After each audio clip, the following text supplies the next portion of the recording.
She watched him type. She'd seen people talk to customer service representatives just like that, but never someone talking to something that they knew couldn't feel. Okay, so this story took place in 2024, and it was about an observer over here, and this person was posting on Reddit and genuinely curious about the answer to this question. What they were doing is they were observing people, like out of curiosity, these people interacting with AI, specifically ChatGPT. I don't know how the symbol is, but something like that. ChatGPT.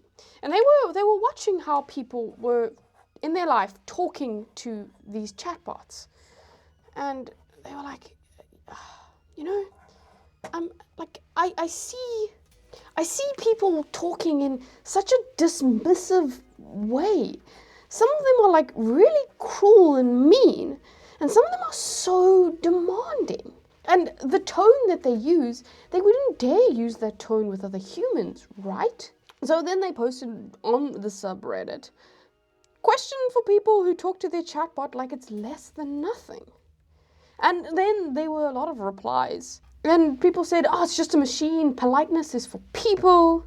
And others said, I do feel a little bit rude about doing it, even though I know it doesn't matter because they are a machine.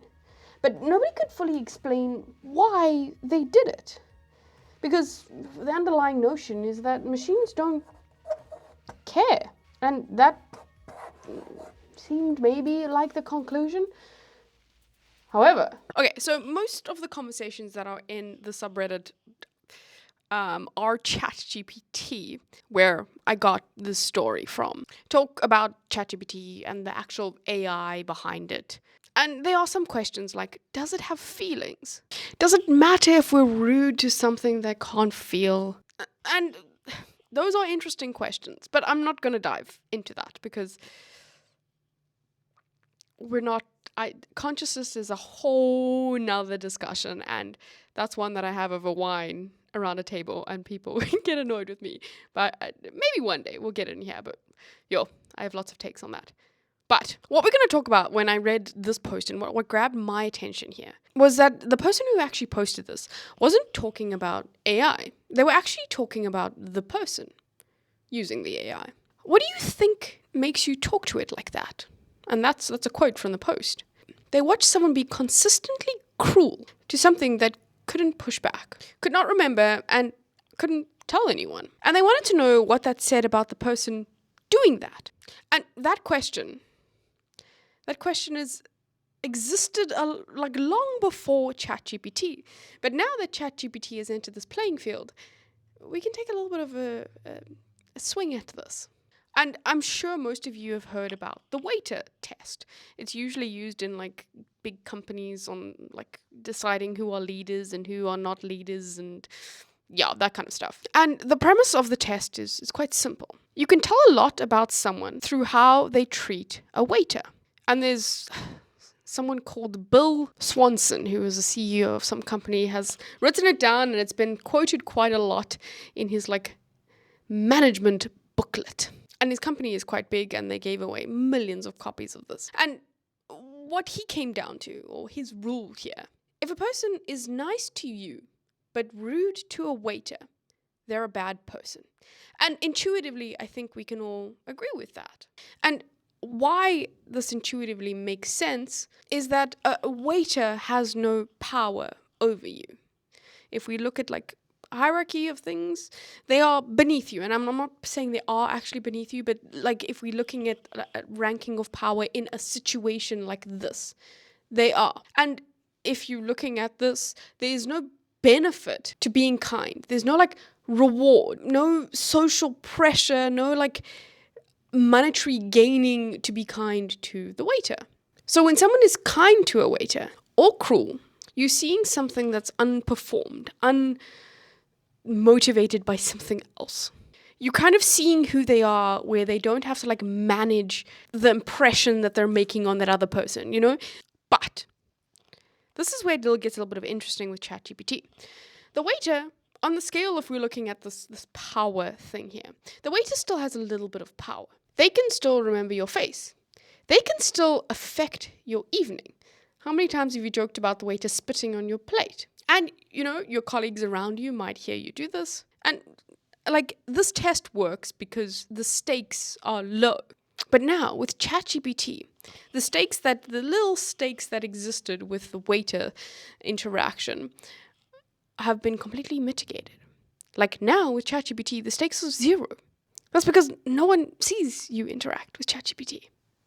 So Kate Darling, an MIT researcher, she spent about 14 years there. And she focused on robot ethics. And she now leads a robotics ethics team at RAI in Cambridge. And she ran an experiment where she asked participants to actually hit a small robotic dinosaur. And people, they hesitated, even when they knew it wasn't alive. Even when they could see that it was just plastic and some motors. Something in them resisted. Try and put yourself in that situation. Would you do it? And her research here draws from our philosopher, our philosopher Immanuel Kant. We've spoken about him before. And he made an observation here, he brought forward a moral discussion about animals. And he said cruelty towards animals is wrong. And it's not because animals have this moral standing. It's because it hardens the person doing it. The cruelty that you practice on something that you cannot feel makes it easier to practice on something that can feel. So, humans. And I'm not saying animals can't feel, that's not what I'm saying. I'm just understand Kant's reasoning here. And Darling, our MIT researcher, applies the same argument to robots. The question is not whether the machine registers the harm. The question is, what is the habit being formed of the person doing the harm towards the unfeeling object? And ChatGPT here is our robot in the case of our Reddit story. Yes, it doesn't have a face and arms and whatever, but it still has a means to be interacted with. And it also never pushes back, which changes the waiter's test a little bit. Because now ChatGPT, like I said earlier, is a perfectly powerless subject. Okay, so 2 years ago, in 2024, there were some psychology researchers, and they found something called the harm-made mind effect. And they found this when they watched people intentionally harm a robot. And when you watch people intentionally harm a robot, they start attributing some more consciousness to a robot. And they rated the person doing the harm to the robot as less pro-social. And what that means is kind of like they're less likely to be kind, less likely to cooperate, less likely to be a person that you want to interact. And it wasn't about whether the robot suffered or not. The participants knew that the robot couldn't feel anything. But witnessing the cruelty changed how they read the person doing the harm. Which means that we're already treating how someone behaves or interacts with a powerless machine as a signal as to how they behave or interact or how they would act towards other people. And this is done instinctually. And that person on Reddit watching someone talk and be mean to ChatGPT was doing the same thing. And they weren't worried about AI. They were worried about what they were learning about the person. So when we have these social tests for a person's character, there's always been some sort of audience. And when I say audience, I mean like the waiter. They can remember the situation. Your colleague, they can overhear. Your kids, they're watching. There is something about observing this. Even if it's interaction between two other people, there is an observer, an audience. And with that audience comes a cost. And with that, the cost is actually revealing who you actually are when no one important is effectively looking or you're not interacting with anyone important. And the audience here, it means you're taking a risk because there's an audience, but you deem the audience watching not that much of a risk.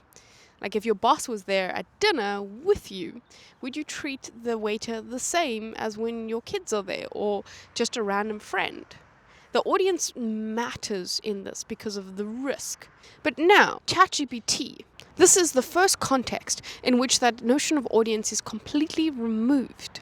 you're not fighting with the waiter that's going to potentially tell anybody. You're not fighting with your kid that it might have some sort of traumatic effect on them when they get older. ChatGPT is not going to, like, you're not going to do it. It's not going to do anything about it. Well, yet, until we have like a AI apocalypse, but that we don't know if that's going to happen yet. And the ChatGPT, it won't judge you, and it won't affect your interactions going forward. And what you do in that chat window only exists between you and ChatGPT. To Cunt's point and Darling's point, that isn't actually a lower stakes test. Character isn't always revealed in moments of performance. It's built in moments that no one sees all the time. And that's in habit, in repetition, in what you reach for when you're not managing anyone or hyper aware of your words and your activities. And this is an interesting thought because most people that are working certain types of jobs use ChatGPT every single day. And we generate thousands of these moments. And habits are definitely forming now. And the machine, it does record them to a degree, but not in the psychological sense that I'm talking about.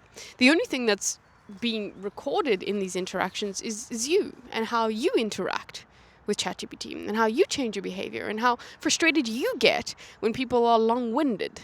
You just want a simple answer. No? So, this now becomes very, very interesting. In terms of people dynamics and the technology that we're getting into. And now, I guess, we all know that we don't have to be nice to ChatGPT. And in that comment of, you don't have to be nice, are those the people that are saying the ones that are being horrible and doing these things? Like, yeah, I don't know. I find this incredibly fascinating. And I'm going to dive a little bit deeper into this exact notion here, but not in this video, probably in my actual research. So yeah, anyway, I'll check you guys tomorrow. Be nice to ChatGPT.